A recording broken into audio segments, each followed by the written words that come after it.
بسم اللہ الرحمن الرحیم۔ سٹوری ہاؤس میں آپ سب کو ویلکم ہے۔ امید کرتے ہیں ہمیشہ کی طرح یہ سٹوری بھی آپ کو پسند آئے گی۔ سٹوری سننے سے پہلے اگر آپ لوگ میرے چینل پہ نیو ہیں تو سب سے پہلے میرے چینل کو سبسکرائب کر لیجئے، بیل آئیکن کو پریس کرنا مت بھولیے گا تاکہ آپ کو ہر نئی آنے والی سٹوری کے نوٹیفیکیشن بر وقت موصول ہوتے رہیں۔ ہماری آج کی کہانی بھی بہت دلچسپ ہے۔ ہماری آج کی کہانی کا نام ہے شیخ چلی اور کوہرام جادوگر۔ شیخ چلی بازار سے گزر رہا تھا کہ اچانک اس کا پاؤں کیلے کے چھلکے پر پڑا اور وہ پھسل کر گر پڑا۔ گرنے سے اسے اچھی خاصی چوٹیں لگی اور وہ چیخنے چلانے لگا۔ لوگ جلدی سے اس کی مدد کو پہنچے۔ اسے اٹھانے کی کوشش کی گئی لیکن شیخ چلی اٹھتے اٹھتے پھر گر پڑا۔ وہ بہت زیادہ زخمی ہو چکا تھا اور پاؤں میں بھی موچ آ گئی تھی۔ ہائے مجھے کچھ مت کہو، میں کھڑا نہیں ہو سکتا، شیخ چلی کراہتے ہوئے بولا۔ بیچارے کی ٹانگ ٹوٹ گئی ہوگی، ایک آدمی نے افسوس کرتے ہوئے کہا۔ شاید اس کی کمر کی ہڈی میں بھی چوٹ لگی ہے، دوسرے نے کہا۔ اسے فوری طور پر مدد کی ضرورت ہے، ڈاکٹر کی ضرورت ہے، تیسرا بولا۔ آؤ اسے ڈاکٹر کے پاس لے چلتے ہیں۔ اسی طرح لوگ باتیں کر رہے تھے کہ اس سے ہمدردی کا اظہار کیے جا رہے تھے۔ جتنے منہ اتنی باتیں۔ شیخ چلی زمین پر پڑا ہائے ہائے کر رہا تھا اور شور مچاتا جا رہا تھا۔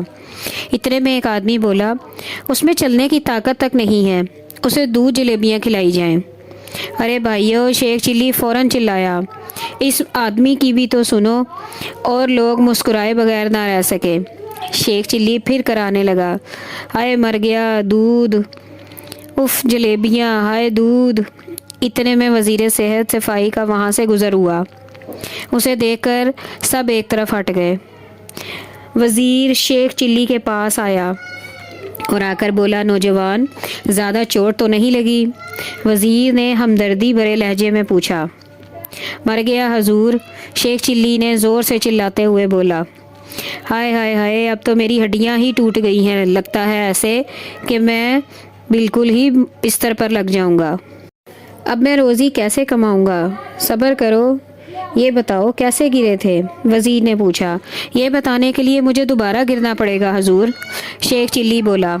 آپ خود ہی گر کر دیکھ لیں اس چھلکے سے کیسے گرا جاتا ہے۔ اس نے زمین پر پڑے کیلے کے چھلکے کی طرف اشارہ کرتے ہوئے کہا۔ چھلکا دیکھ کر وزیر صحت کو بہت غصہ آیا۔ یہ کس بدتمیز نے چھلکا یہاں پھینکا ہے؟ اس نے لوگوں سے پوچھا۔ میں اسے بہت زیادہ سخت سزا دوں گا۔ ہمیں معلوم نہیں جناب، لوگوں نے کہا۔ کیلے والے کو بلایا جائے۔ قریب ہی پھل فروش کی دکان تھی، لوگ پھل خریدتے ہیں وہاں سے، بعض یہیں پھل کھا کر چھلکے پھینک دیتے ہیں، وہ بولا۔ اچھا یہ بتاؤ کیلے کے چھلکے یہاں کس نے پھینکے تھے؟ پھل فروش نے کہا۔ وزیر نے سوال کیا۔ پھل فروش نے کہا، حضور میں نے بتا بھی دیا تو آپ اسے سزا نہ دے سکیں گے۔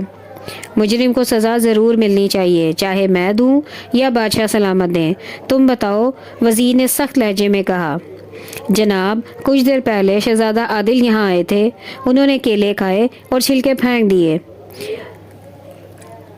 وزیر نے کہا، میں اسے بادشاہ سے سزا ضرور دلواؤں گا، نہیں تو میں وزارت چھوڑ دوں گا۔ پھر اس نے اپنے ساتھ آنے والے سپاہیوں سے کہا، اس آدمی کو اٹھا کر دربار لے چلو۔ سپاہیوں نے شیخ چلی کو کندھے پر اٹھایا اور وزیر کے ساتھ چل دیے۔ شیخ چلی کراہتے ہوئے بولا، ہائے ہائے میں مر گیا، ارے کوئی دودھ جلیبیاں تو کھلا دو، صبح سے بھوکا ہوں۔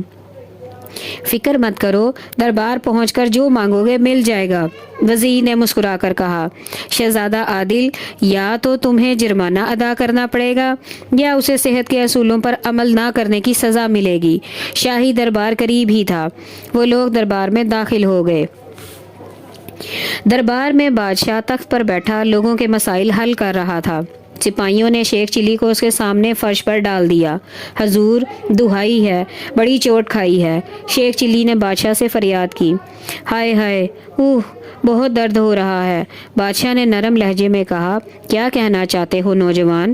حضور آپ کے بیٹے شہزادہ عادل نے مجھے مار ہی ڈالا ہے، شیخ چلی بولا۔ کیا مطلب ہے؟ کیا کیا ہے شہزادے نے؟ بادشاہ نے حیرت سے پوچھا۔ کیلے کھائے تھے حضور، شیخ چلی نے کہا۔ شہزادے نے کیلے کھائے ہیں؟ وہ مجرم ہیں؟ کیا بک رہے ہو تم؟ بادشاہ نے غصے سے کہا، کیلے کھانا کیا کوئی جرم ہے؟ لیکن حضور، کیلے کو کھا کر چھلکے پھینک دینا جرم ہے نا؟ شیخ چلی بولا۔ تو کیا چھلکے سنبھال کر صندوق میں رکھے جاتے ہیں؟ بے وقوف آدمی، بادشاہ بے ساختہ ہنس کر بولا۔ اور کیا راستے میں پھینک دیے جائیں کہ آنے جانے والے پھسل پھسل کر زخمی ہوتے رہیں عالیجا؟ شیخ چلی نے کہا، نہیں یہ جرم ہے۔ بادشاہ نے کہا، تو بس شہزادے کو سزا دی جائے، کیونکہ اس نے چھلکے میرے راستے میں پھینک دیے تھے اور میں پھسل گیا۔ شیخ چلی بولا۔ بادشاہ بہت انصاف پرست انسان تھا۔ اس نے فوراً شہزادے عادل کو بلایا اور اسے سزا دی۔ میں تم سے معافی چاہتا ہوں شہزادے۔ شہزادے نے شیخ چلی سے کہا، مجھے معاف کر دو، لیکن میں زخمی ہو گیا ہوں شہزادہ حضور، اب میں کیسے دولت کماؤں گا؟ بادشاہ نے شہزادے سے کہا، عادل، اس نوجوان کا علاج کراؤ اور جب تک یہ تندرست نہ ہو جائے اسے خرچہ دیا کرو۔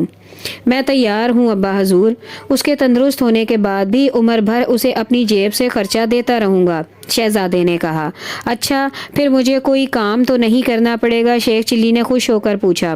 نہیں، تم چاہو تو میرے دوست بن کر میرے ساتھ رہنا، شہزادے نے مسکراتے ہوئے کہا۔ ٹھیک ہے، پھر میں آپ کو معاف کر دیتا ہوں، شیخ چلی نے کہا، اور درباری مسکرانے لگے۔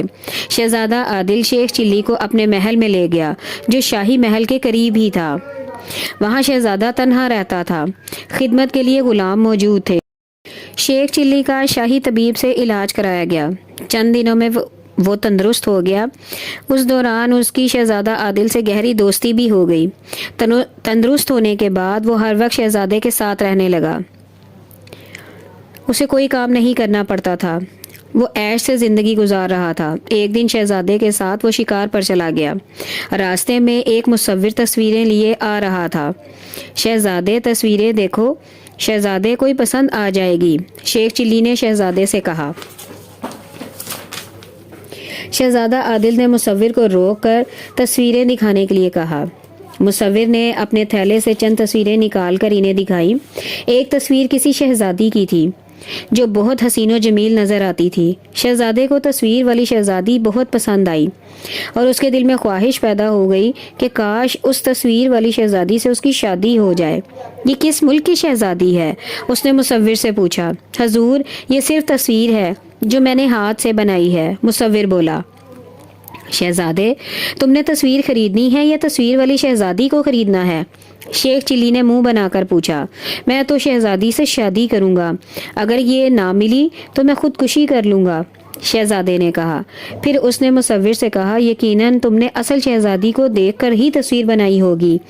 اگر تم اس کا پتہ جانتے ہو تو ہمیں بتا دو، ہم تمہیں 2 لاکھ روپے دیں گے۔ شہزادے کی بات سن کر مصور سوچ میں پڑ گیا۔ شیخ چلی نے شہزادے سے کہا، شہزادے، 1 پیسے کی تصویر ہے، تم کیوں 2 لاکھ روپے دینے لگے ہو؟ میرے نزدیک اس خوبصورت شہزادی کی تصویر کی قیمت کروڑوں روپے ہے، کیونکہ یہ مجھے بہت پسند آ گئی ہے۔ مصور نے کچھ دیر سوچنے کے بعد کہا، شہزادے، بہتر ہے کہ تم تصویر والی شہزادی کے بارے میں نہ پوچھو۔ نہیں، میں تو معلوم کر کے ہی رہوں گا، شہزادے نے ضد کی۔ اگر تم نے نہ بتایا تو میں تمہاری گردن کاٹ ڈالوں گا۔ دھمکی سن کر مصور گھبرا گیا، کہنے لگا، شہزادے، تم ضد کرتے ہو تو پھر سنو۔ چند دن پہلے تک میں یمن کا سب سے بڑا تاجر تھا۔ بدقسمتی سے ایک دن میں اپنے بحری جہاز میں مال تجارت بھر کر ایران جا رہا تھا کہ طوفان آیا اور جہاز ڈوب گیا۔ میں بڑی مشکل سے جان بچا سکا۔ جہاز ڈوبنے کے بعد میرے پاس کچھ نہ بچا، بھوک سے برا حال تھا۔ میں پیدل سفر کر رہا تھا۔ چلتے چلتے میں ایک باغ میں جا پہنچا۔ وہاں میں نے درختوں کے ساتھ انسانی سر لٹکے دیکھے۔ وہ سر زندہ انسانوں کے تھے۔ وہ سب کے سب شہزادے معلوم ہوتے تھے۔ میں باغ میں واقع تالاب پر پہنچا تو مجھے تالاب کی دیوار پر ایک تصویر بنی دکھائی دی۔ وہ تصویر اسی شہزادی کی تھی۔ میں نے سوچا کیوں نہ یہ تصویر بنا کر بیچا کروں۔ چنانچہ میں کاغذ پر اس تصویر والی شہزادی کی نقل اتارنے لگا۔ میں اس روز سے یہی دھندا کر رہا ہوں، تصویر بناتا ہوں اور روزی روٹی کماتا ہوں۔ اور وہ انسانی سر جو درختوں پہ لٹک رہے تھے، شیخ چلی نے حیرت سے پوچھا، میں نے ان سے گفتگو کی تھی، سب کا ایک ہی جواب تھا کہ وہ تالاب کی تصویر والی شہزادی سے شادی کرنے کے خواہش مند تھے، لیکن جب انہوں نے شہزادی کو تلاش کرنے کی کوشش کی تو ان کے سر کاٹ کر درختوں سے لٹکا دیے گئے۔ تاجر نے بتایا۔ ان کے سر کون کاٹتا تھا؟ شہزادے نے سوال کیا۔ یہ نہ میں نے پوچھا اور نہ انہوں نے خود بتایا، تاجر نے بتایا۔ شاید کوئی طلسمی چکر ہوگا۔ اچھا، وہ باغ کس طرح واقع ہے؟ شہزادے نے پوچھا۔ یہاں سے 1000 کوس دور مشرق کی طرف وہ باغ ہے، مصور نے کہا۔ اچھا ٹھیک ہے، میں وہاں جاؤں گا، شہزادے نے فیصلہ کن انداز میں جواب دیا۔